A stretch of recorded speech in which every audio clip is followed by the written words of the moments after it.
공동체라는 제목으로 하나님 말씀을 전하겠습니다. 여러분 혹시 여러분 주변에 힘들어하시거나 또는 여러분이 대인관계로 힘든 가운데 계시지는 않습니까? 가족 간의 관계, 직장 동료와의 관계, 또 교회 안에서의 관계 등등 우리의 삶에는 막혀진 담이 만들어 있는 것을 보게 됩니다.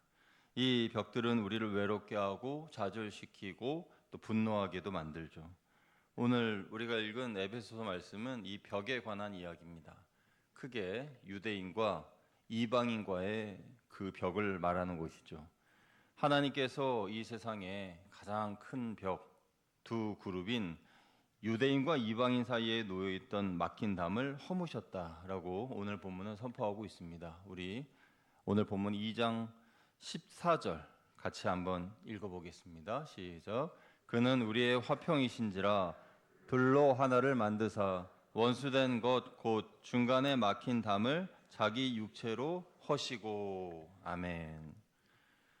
유대인들과 이방인들의 이 갈등 그리고 그들의 중간에 놓인 그 벽은 어마어마한 것이었습니다. 유대인은 이방인들을 부정한 자 또는 개라고 부르면서 함께 상종하지 않으려 했죠. 율법을 지키지 않는 이들이라 하면서 그들을 배타적으로 또 적개심을 가지고 대하였습니다. 그래서 이방인과 유대인과의 이 사이에 이 벽은 단순한 문화적 차이가 아니라 종교적 차이가 아니라 영적으로 증오의 벽이었습니다. 이방인들도 유대인들을 증오하였습니다. 그들의 배타적인 모습을 보면서 역시 적개심을 가졌죠. 여러분 생각하실 때에 유대인들이 가장 큰 핍박과 탄압을 받은 것, 역사적으로 이야기하자면 바로 홀로코스트가 생각이 나실 겁니다. 2차 세계대전 중에 나치 독일이 자행한 홀로코스트를 말씀드리는 겁니다. 이것은 단순한 학살이 아니라 제도적이고 체계적인 탄압, 조직적인 학살이었습니다. 나치 정권은 유대인이라는 이유만으로 600만 명에 달하는 유럽 유대인들을 학살했습니다. 그들은 유대인들을 인간 이하로 취급했고 게토라고 하는 유대인들만 모여서 살 수 있는 그런 지역을 만들어서 그곳에 가두었고 끝내는 가스실과 강제 수용소로 끌고 가 목숨을 잃게 하였습니다. 그런데 이러한 홀로코스트와 관련된 비참한 일이 일어나게 된 것, 게토에 대한 정당성에 대해서 종교개혁가 마틴 루터에 의하여서 영향을 받았다는 사실을 여러분 알고 계십니까? 마틴 루터는 종교개혁을 시작하면서 유대인들에게도 희망을 품었습니다. 우리가 율법주의를 버리고 참 복음, 오직 믿음으로 구원을 얻는다는 이 사실을 믿으면 유대인들도 예수님을 메시아로 받아들이고 그들에게도 가망성이 있겠다는 기대를 가졌습니다. 그러나 유대인들은 루터의 개혁을 받아들이지 않았습니다. 여전히 그리스도를 거부했죠. 그런 모습들을 보면서 마틴 루터는 유대인에 대한 극렬한 분노심을 갖게 되었습니다. 이것은 여러분이 루터에 대해서 잘 알지 못하셨던 그의 이면의 모습입니다.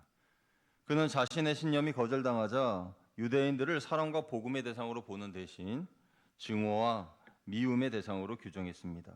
그리고 루터의 생애 후반에는 차마 기독교인의 입에서 나올 수 없는 그러한 말들이 쏟아져 나오고 그것을 책으로 썼는데 특히 유대인들과 그들의 거짓말들에 관하여라는 책에서 그는 유대인들을 악마의 자식들이라고 말했습니다. 그러면서 그들을 핍박하고 추방해야 한다고 말했고 구체적인 선동 방안도 마련해 주었는데 회당과 학교를 불태워야 한다. 그들의 집을 부수고 몰수해야 한다. 랍비들의 설교를 금지시키고 그들의 종교 서적을 빼앗아야 한다라고 말했습니다. 루터는 이처럼 종교적 증오를 넘어서 폭력과 추방을 선동했습니다. 위대한 종교 개혁가 마틴 루터 입에서 나온 이 증오의 언어들은 수세기 동안 독일 개신교 신학에 반유대주의라고 하는 어떤 독소를 심어 놓았습니다. 결국 이런 루터의 사상은 독일 나치 정권에게 정당성을 부여해 주는 반유대주의에 관한 종교적 정당성이라는 옷을 입혀 주었고 독일 기독교인들도 루터의 권위와 그의 말을 빌어서 유대인에 대한 핍박을 묵인하고 동조했습니다. 사랑하는 여러분, 위대한 종교개혁가 마틴 루터에게 사랑과 용서가 빠지자 이렇게 무서운 증오와 폭력이 뒤따라왔다는 것을 우리는 알아야 합니다. 그런데 성경을 보면 유대인들도 만만치 않습니다. 유대인들도 이방인들을 핍박했습니다. 그들은 선민의식에 빠져서 이방인들을 차별하고 때로는 핍박했던 역사를 봅니다. 왜냐하면 그들에게는 하나님께 선택받았다고 하는 특권의식이 있었기 때문이죠. 이것은 그들에게 축복이었지만 변질되자 교만으로 바뀌게 되었습니다. 이방인들을 부정한 자로 구원에서 제외된 자로 여기며 상종하지 않았습니다. 한 예로 예루살렘 성전을 보면 이방인의 뜰이라고 있는데 그 이방인의 뜰 거기에는 경계석이 있었습니다.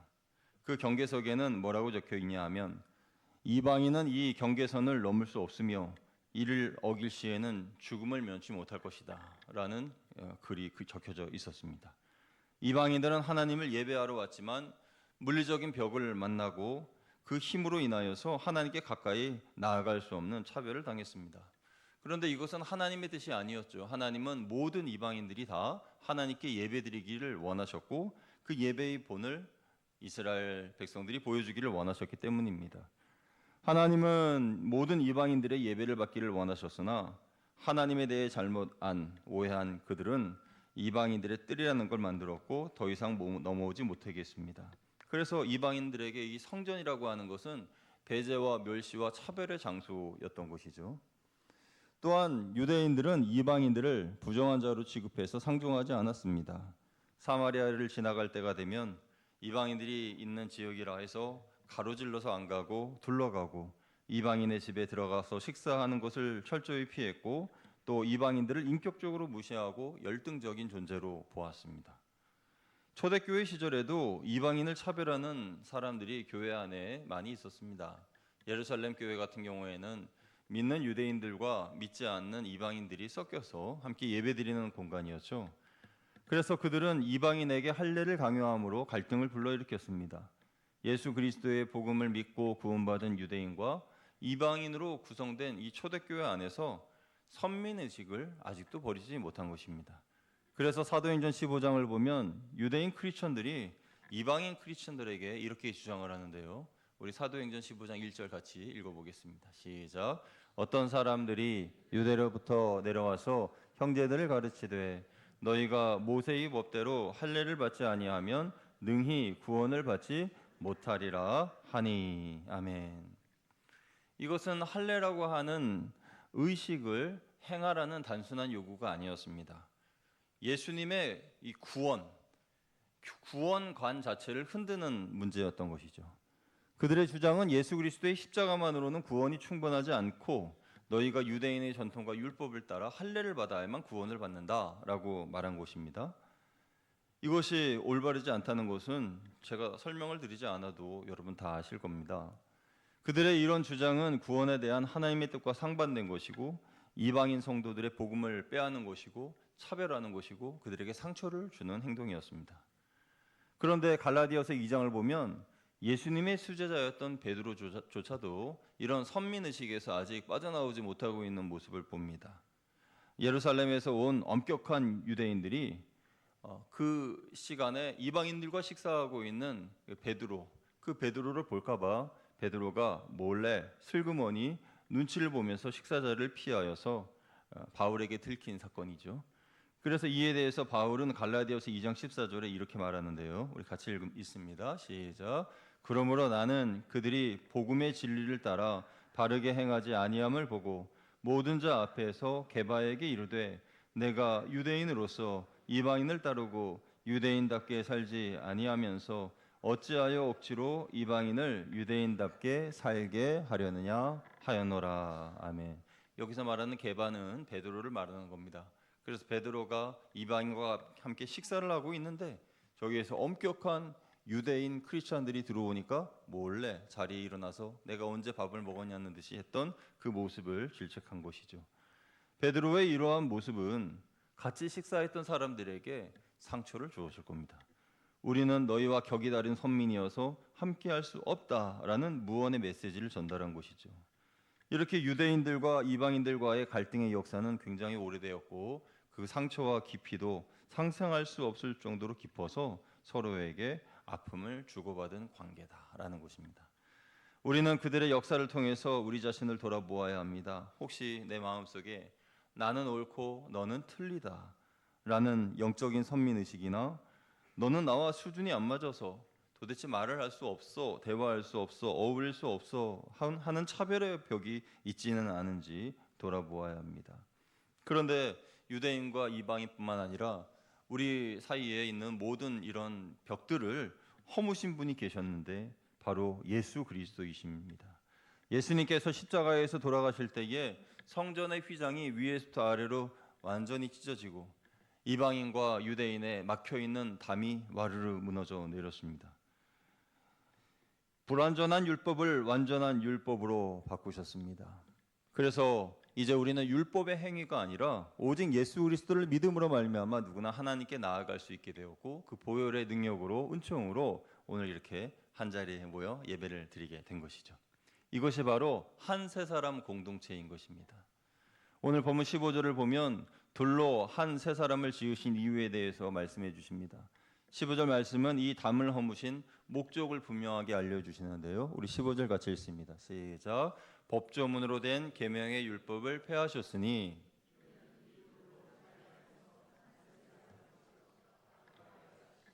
아멘.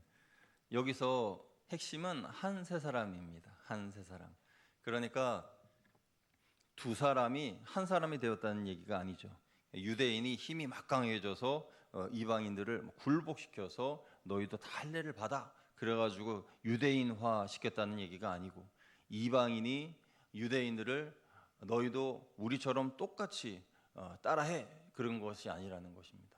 예를 들어 십자군 전쟁 때에 이슬람 사람들만 공격한 것이 아니라 같은 곳에 있던 유대인들에게도 참혹한 그런 일들을 했던 것은 너희들도 우리와 똑같은 그러한 신앙인이 되어야 해라는 그런 생각이 중심에 있었기 때문인 것이죠. 근데 이러한 모습들이 은연중에 우리 가운데도 있을 수 있다라는 거예요. 내가 옳으니 내 말대로 해라는 이야기가 있을 수 있다는 것입니다. 한 세 사람은 둘 중 하나가 굴복하여서 어떤 하나가 되는 것이 아니라 예수 그리스도 안에서 십자가의 능력으로 둘이 완전히 새로운 피조물이 되는 것입니다. 단순히 함께 지냈다라는 정도가 아니라 그것을 넘어서서 예수님의 십자가의 보혈과 그분의 몸된 교회 안에서 유대인으로서의 정체성이나 이방인으로의 정체성을 모두 초월해서 그리스도 예수 안에서 새로운 피조물이 되는 새로운 정체성을 가지게 되는 것이 한 세 사람 공동체라는 거예요. 그러니까 우리 교회만 보더라도 뭐 출신 지역이 다 다르시잖아요. 뭐 서울, 뭐 전라도, 경상도, 충청도, 뭐 그 외의 강원도 다 여러 지역에 있는 분들이지만 우리가 한 형제 한 자매가 될 수 있는 것은 십자가라는 공통점과 예수 그리스도의 보혈이라는 또 성령으로 하나 되는 이러한 공통점이 있어서 우리가 한 세 사람이 된 것입니다. 한 세 사람의 공동체의 본질은 화평입니다. 화평은 이 새로운 공동체의 본질이에요. 유대인과 이방인뿐만 아니라 죄로 인해 하나님과 멀어졌던 우리가 하나님과도 화평하게 된 것이죠. 이 놀라운 평화가 그리스도의 몸인 교회의 한 세 사람 공동체에 임하게 된 겁니다. 이런 공동체를 만들기 위해서 우리가 해야 할 일이 있습니다. 그것은 서로를 용서하는 것입니다. 우리에게는 유대인과 이방인 같은 거대한 원수 관계는 없을 거예요. 전에 제가 있던 교회 같은 경우에는 물질적인 그런 것 때문에 원수 집안이 있었어요. 원수 집안. A라고 하는 그런 B라고 하는 서로 이제 얘기도 안 하고. 근데 A 집에 신방 가면 이 B 집을 막 욕하고 B 집에 신방 가면 A 집을 욕하고 그런 중간에서 저는 어떻게 해야 할지 같은 교구였어요. 제가 속하 있는 같은 교구에 그렇게 막 원수 집안이 있었습니다. 참 안타깝고 슬픈 일이 아닐 수 없는 거죠. 그런데 이러한 공동체라 할지라도 이러한 원수 지간이 있다 할지라도 그렇게 마음이 갈라진 사람들이 있다 할지라도 하나가 될 수 있다. 한 세 사람 공동체가 될 수 있다라고 오늘 본문은 말씀하고 있습니다. 어떻게 그렇게 될 수 있느냐? 그에 대한 대답은 십자가라는 거예요. 십자가.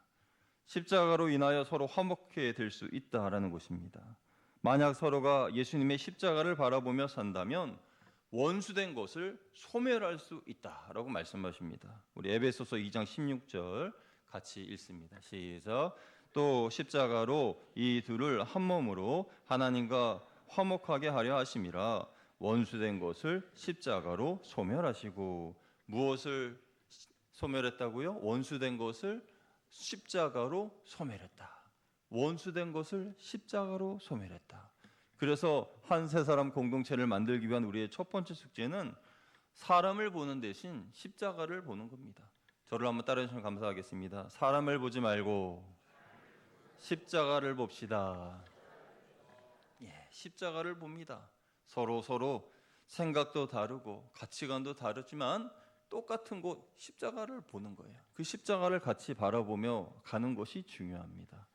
내 힘으로는 용서할 수 없음을 인정하고 십자가에서 나를 용서하신 주님의 은혜를 기억하는 것이죠. 그래서 십자가의 은혜가 나에게 필요했듯이 동일하게 내 마음을 힘들게 한 그 사람에게도 필요하고 내 원수에게도 필요하고 심지어는 저 북한에 있는 아무튼 그 사람들한테도 필요하고 그래 마음을 나 혼자만의 십자가가 아니라 원수 같은 누군가에게도 필요하다. 이런 마음을 갖는 거죠. 그게 세 사람 공동체의 성도들이 가져야 할 마음이고 그것이 우리가 풀어야 할 숙제다. 그리고 두 번째 숙제는 한 성령 안에서 하나님께로 나아가야 한다는 것입니다. 한번 따라 하시면 감사하겠습니다. 한 성령 안에서 하나님을 향해 나아가자.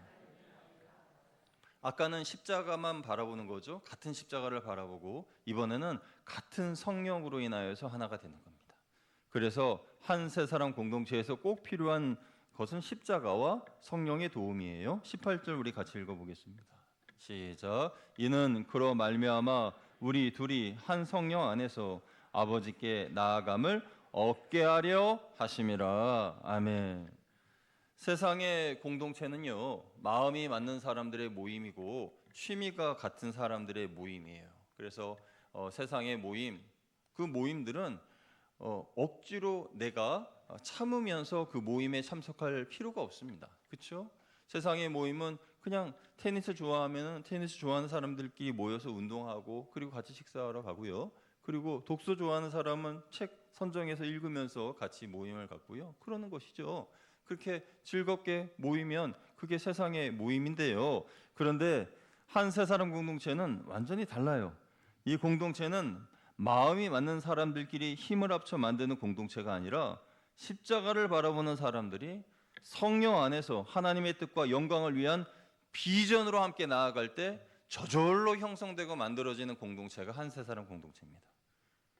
억지로 어떤 공동체를 만들려고 하지 않아도 똑같이 십자가를 바라보고 나아가고 똑같이 한 성령에게 붙들려서 나아가다 보면은 서로 의견은 다르고 생각은 다를 수 있어도 시간이 지나면 하나님께서 기뻐하시는 한 세 사람 공동체가 만들어진다는 거예요.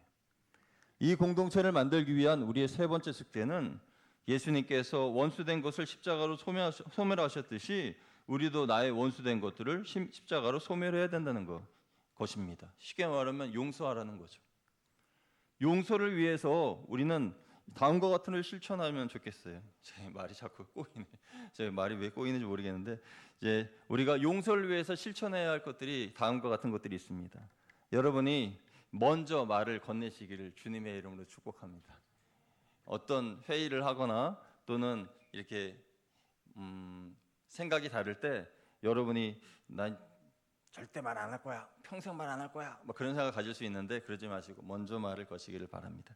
두 번째로요, 여러분이 먼저 오해를 풀기 위해 노력하는 사람이 되어 보십시오. 오해를 푸는 가장 좋은 방법은 상대방의 입장에 서보는 겁니다.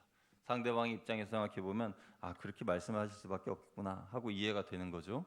또 상대방의 아픔을 먼저 공감하는 사람이 되어 주십시오. 그러면 우리는 이 세 번째 숙제, 예수님께서 원수된 모든 것들을 십자가에 소멸하셨듯이 우리도 나의 원수된 모든 것들을 십자가에 소멸할 수가 있어요. 그러면 우리는 한 세 사람 공동체를 만들어 가는 겁니다. 그리고 그 공동체 안에 주시는 능력을 가지고 우리는 화평과 평화를 실제로 이뤄내는 그런 교회, 그런 공동체가 되는 거죠. 여러분, 언제 그런 능력이 나타날까요? 실천할 때, 여러분이 먼저 손을 내밀 때, 그때 일어나게 되는 거예요. 하나님께서는 그 손길을 통해서 막힌 담을 허무는 놀라운 역사를 일으키고 계십니다. 우리 교회를 통해서도 하나님께서 그 일을 행하실 줄로 믿습니다. 사랑하는 여러분, 우리의 힘으로 원수를 사랑하는 것은 불가능합니다. 하지만 우리 주님은 이미 가장 큰 원수였던 유대인과 이방인의 그 담을 허무셨습니다. 오늘 말씀에 그렇게 기록하고 있잖아요. 그러면 어떻게 허물었느냐? 세 가지를 말씀드렸어요. 하나는 십자가로, 또 하나는 성령으로, 또 하나는 여러분이 용서를 실천하심으로, 행동으로 옮김으로 모든 것들을 화평케 할 수 있다라고 말씀하고 있는 겁니다. 우리 안에는 예수 그리스도의 십자가의 능력이 있습니다. 그 능력으로 오늘 내 마음에 자리 잡은 분노와 미움을 몰아내고 용서와 사랑을 채워야 합니다. 그때 우리 가정과 직장과 우리 교회는 예수님께서 꿈꾸셨던 한 세 사람 공동체가 될 것입니다. 이 공동체를 위해서 참된 화평을 누리고 하나님의 은혜로 십자가의 능력으로 서로를 가로막는 모든 담을 헐고 참된 화평의 증인으로 살아가는 저와 여러분 다 되시기를 주님의 이름으로 축원드립니다. 함께 기도하겠습니다. 하나님 아버지 감사합니다.